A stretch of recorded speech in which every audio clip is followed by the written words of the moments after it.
7 स्टोरियां भी सुन ली, ये मौजज़ा हो गया तो वो मौजज़ा हो गया, अल्लाह की किताब को लिफ्ट नहीं कराई। बाद में अगर एक तो बारी आती नहीं, अगर कभी एक्सीडेंटली अब आखिर उम्र में जाके कुरान पढ़ना शुरू किया,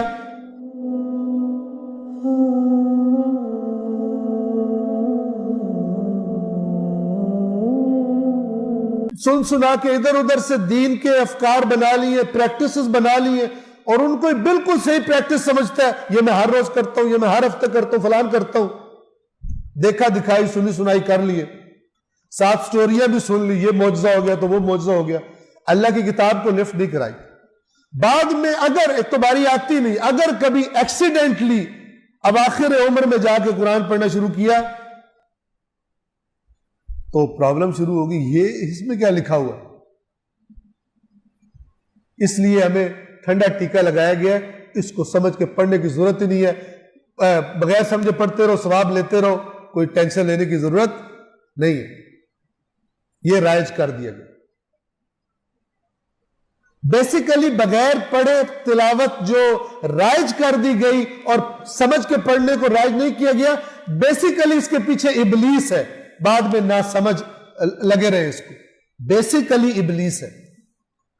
आइम्मा ने जो फरमाया है ना, और अल्लाह के नबी ने फरमाया इस सूरत को पढ़ने का इतना सवाब है, हरगिज मतलब नहीं है कि बगैर समझे पढ़ने का सवाब।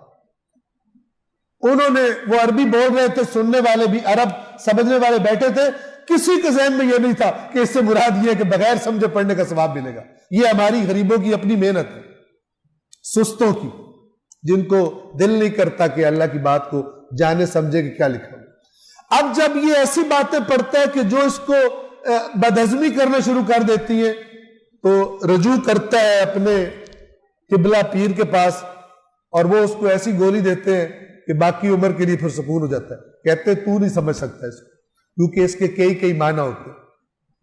अब जब कई कई माना की बात जहन में बैठ जाए, अब आप खुद सोचिए तवज्जो से, जब कई कई माना की बात जहन में बैठ जाए तो लोग क्या समझते हैं, जो मुझे समझ आ रहा है हो सकता है वो ना हो,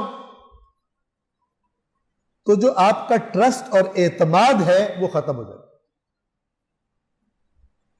आप कहते हैं छोड़ो फायदा क्या, वो बंदा किताब पढ़े कि जो पढ़ रहे हो कंफर्म तो है कि ये वही बात है, इसका तो कंफर्म ही नहीं है। वो जो रिवायात में बात आई, मैंने अर्ज किया बुतून वाली, वो गहराइयां मुराद थी कि जितना इस समंदर में तैराकी सीखते जाओगे उतनी और चीजों में पता लगेगी। इन्होंने इबलीस सरदार है इस लश्कर का, उसने इसको उलट दिया। उसने कहा कि अकीमुस सलाह का माना यह भी हो सकता है नमाज ना पढ़ो तो भी कुछ नहीं होता, ऑल्टरनेट कर लो। हमें तो समझ नहीं आ सकता, ठीक है ना।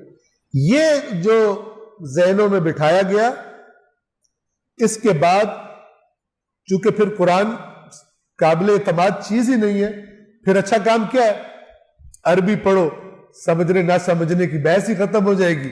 अरबी पढ़ो, सवाब लो, बरकतें लो, और ये करो वो करो, खत्म कुरान कराओ और मौजे करो। इस पूरे शैतानी चक्कर को समझे आप, तब आपको अंदाजा होगा क्यों अल्लाह ने कुरान में फरमाया क़यामत के दिन हमारा रसूल कहेगा मेरी कौम ने ए परवरदिगार इस कुरान को छोड़ दिया। हालांकि खत्म कुरान हो रहे हैं, और माह रमजान में तो खास तौर पे और ही रंग होता है, लेकिन अल्लाह ने खबरदार करने के लिए अपने कुरान में ये बता दिया है, आइंदा की खबर दे दी है कि इस शिकायत से बच जाओ। ये होनी है, जरूर होनी है। और ये शिकायत के लफ्ज बता रहे हैं कि अक्सरियत मुराद है, मेरी कौम में, ठीक है ना। अगर कम हो ना, फिर ये नहीं कहा जाता मेरी कौम में, फिर कहा जाता है मेरी कौम के कुछ अफराद में। यहां पर कम से कम अक्सरियत मुराद।